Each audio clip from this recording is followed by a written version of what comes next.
Quando o assunto é imigração vêneta, eu acho que nós podemos nos considerar bons conhecedores sobre isso, porque, os nossos ancestrais passaram por esse processo e nós somos, digamos, o que resultou desse processo. Então, vejam vocês aí, digamos assim, a responsabilidade que nós carregamos. E por quê? Porque hoje, diferente da maior parte das histórias que nós estamos acostumados a ouvir sobre imigração, que são histórias de sucesso, Sucesso, eu digo, as pessoas conseguiram chegar, ao destino aqui. Essa história é sobre um naufrágio, Um barco, um navio, bem dizer, um navio aí que ele afundou, que deu errado. Então essa é uma história muito triste e é uma história muito famosa.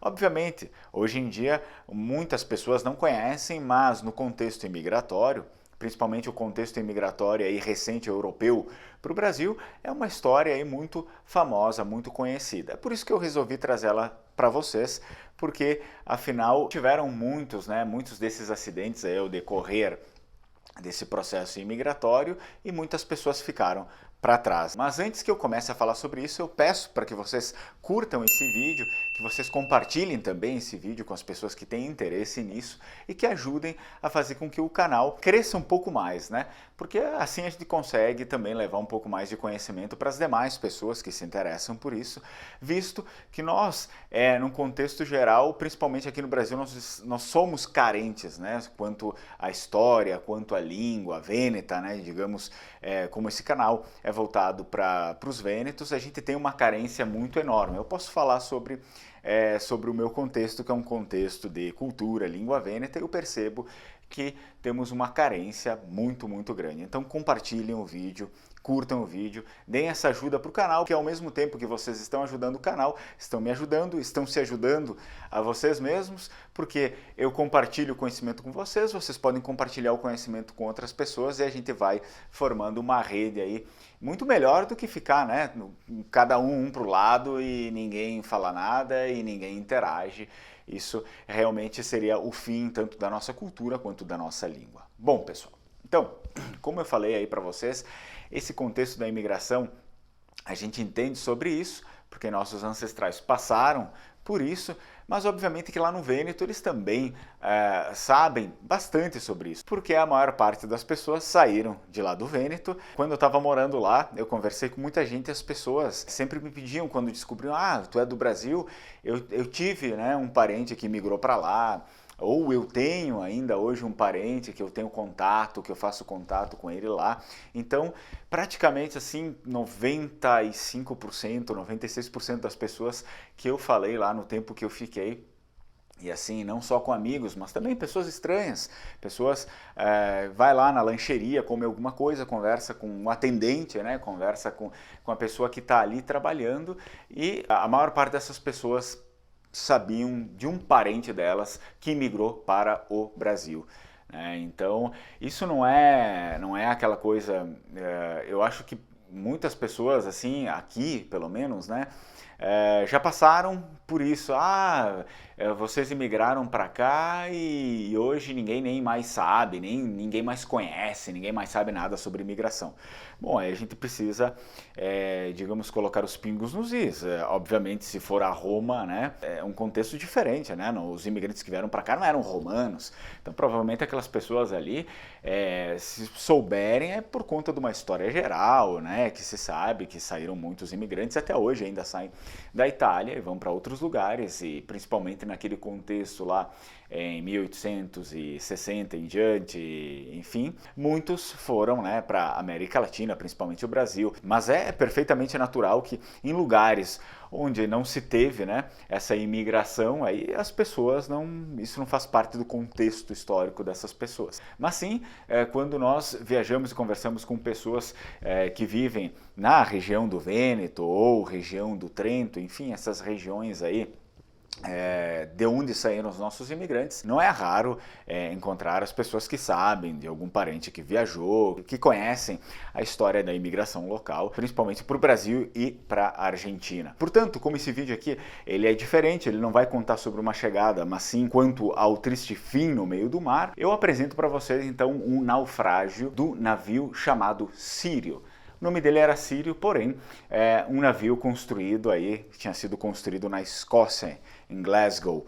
Então era um navio moderno para a época e era um navio bom, sim. O problema é que tinha naquela época muita competição entre os navios para quem ia mais rápido, quem chegava antes do destino.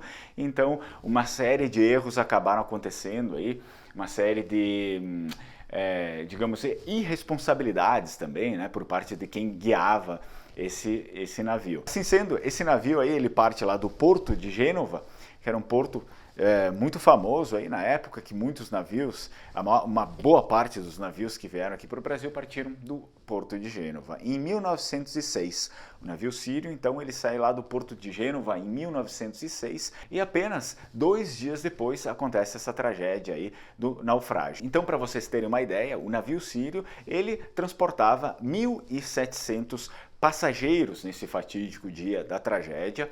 700 desses passageiros eram da Itália, né? Eram imigrantes da Itália.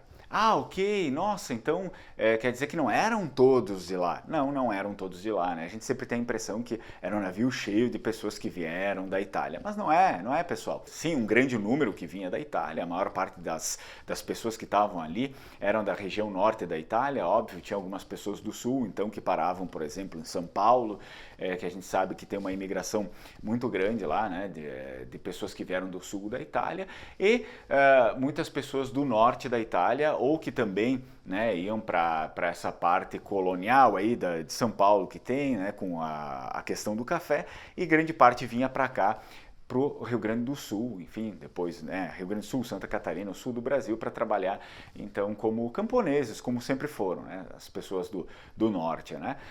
Mas haviam outros imigrantes lá, né, em todos os navios sempre tinham outros imigrantes de outras origens, espanhóis, portugueses, assim por diante. Então não eram só pessoas lá da Itália que vinham para cá. Portanto, apenas 2 dias depois dessa partida do navio sírio, ele acaba colidindo ali com rochas, enfim, existem termos técnicos para isso, me desculpem, eu não entendo tanto disso, mas ele colide e acaba danificando o navio e o naufrágio, então, ocorre. Bom, pessoal, então eu anotei alguns dados aqui.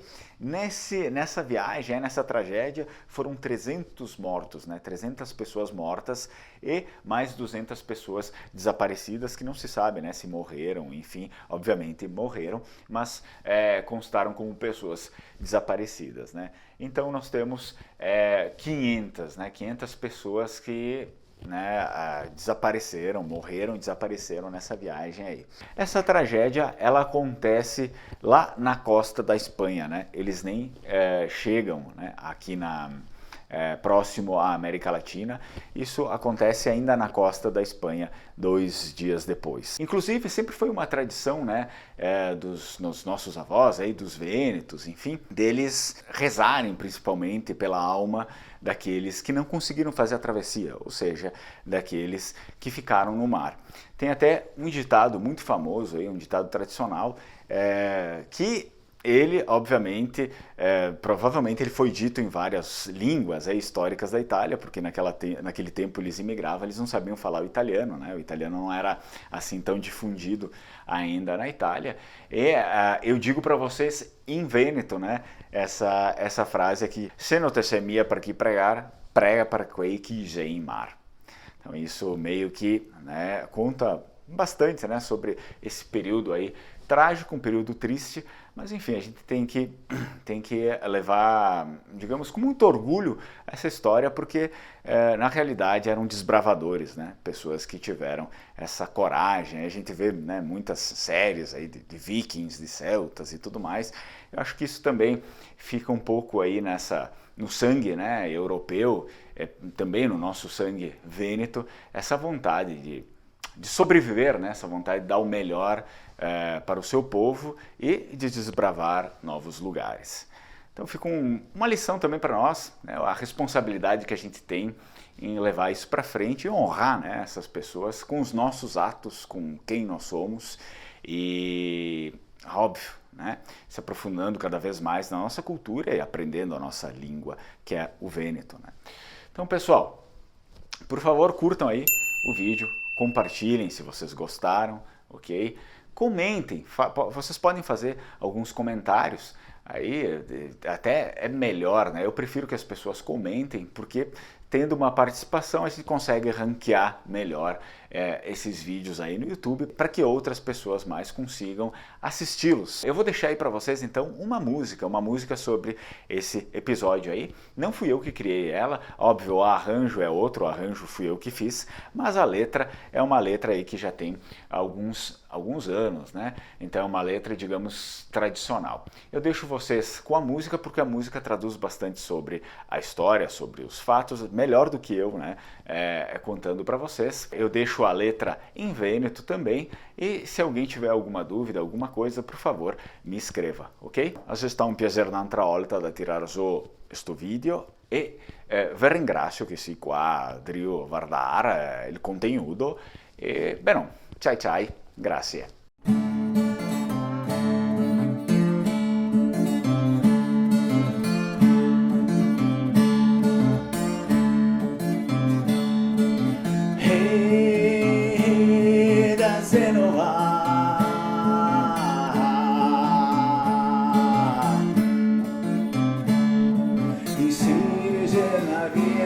Para l'America attraversare i confini.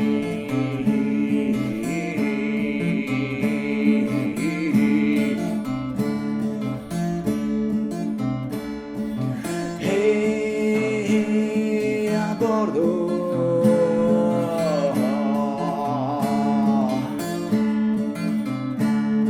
cantare si sentia tutti allegri nel suo destino.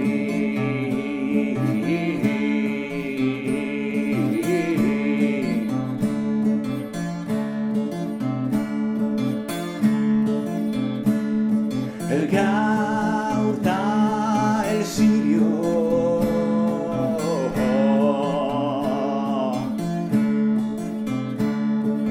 Primi espreu a misera fi.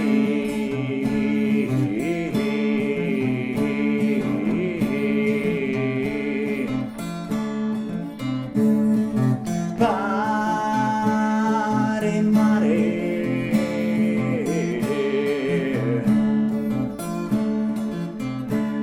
y abracea y sofió y se esparía tra le onde del mar.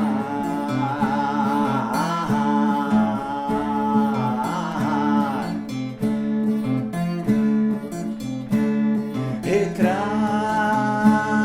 dell'uri